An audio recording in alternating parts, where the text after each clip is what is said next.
भूख एक दुख भरी कहानी। एक दिन ठेले पर भार अधिक होने के कारण रामू उसे ठीक से संभाल नहीं पाया और तेज गति से आती ट्रक से भिड़ गया। अगले ही पल उसकी मौत हो गई और उसके पीछे रह गई उसकी पत्नी जानकी और दो छोटे छोटे बच्चे गुड्डी और गुड्डू।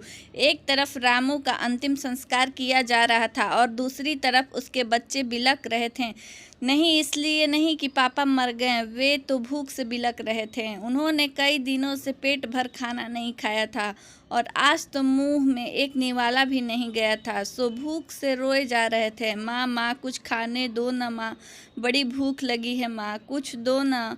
कोई पत्थर दिल भी इस दृश्य को देखकर पसीज जाता। पड़ोसियों को भी दया आ गई, अगल बगल से खाना आ गया। बड़े दिनों बाद आज गुड्डू और गुड्डी ने पेट भर के खाना खा रहे थे। अजीब विरोधाभास था, एक तरफ लोग रामू की मौत पर दुख व्यक्त कर रहे थे और दूसरी तरफ उसके अपने बच्चे बड़े चाव से भोजन कर रहे थे। जानकी ने अगले कुछ दिनों इसी तरह से उधार लेकर और इधर उधर से मांग कर अपना और बच्चों का पेट पाला, लेकिन ये कब तक चलता। लोगों ने मदद करना बंद कर दी। जानकी पागलों की तरह काम खोजने लगी, लेकिन तमाम कोशिशों के बावजूद भी किसी ने उसे काम नहीं दिया। जब थक हार कर घर लौटी तो बच्चे उम्मीद से उसकी तरफ देखने लगे। गुड्डू तु तुतलाती आवाज में बोला, क्या लाई हो माँ, जल्दी से खिला दो, भरी भूख लगी है। माँ रो पड़ी और बच्चे समझ गए कि माँ के पास कुछ भी नहीं है। एक पल के लिए अजीब सा सन्नाटा पसर गया। फिर गुड्डू बोली,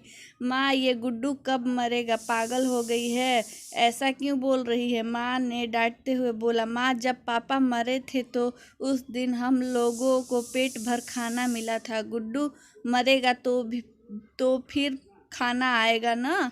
गुड्डू की बातें सुनकर माँ की आंखें फटी की फटी रह गईं। उसके पास गुड्डू की बात को कोई जवाब नहीं था। दोस्तों, ये सिर्फ एक कहानी नहीं, दुनिया के करोड़ों लोगों की हकीकत है। इस पर गौर कीजिए। जिस खाने को हम थाली में ऐसे ही छोड़ देते हैं, उसकी कीमत को समझिए। बचपन से हमें अन्न का आदर करना सिखाया जाता है, लेकिन चूंकि हमने कभी असल भूख नहीं देखी होती, इसलिए हम उसका आदर नहीं करना सीखें। एक दिन, बस एक दिन भूख रह कर देखिए और आप करोड़ों लोगों का दर्द समझ पाए जाएंगे।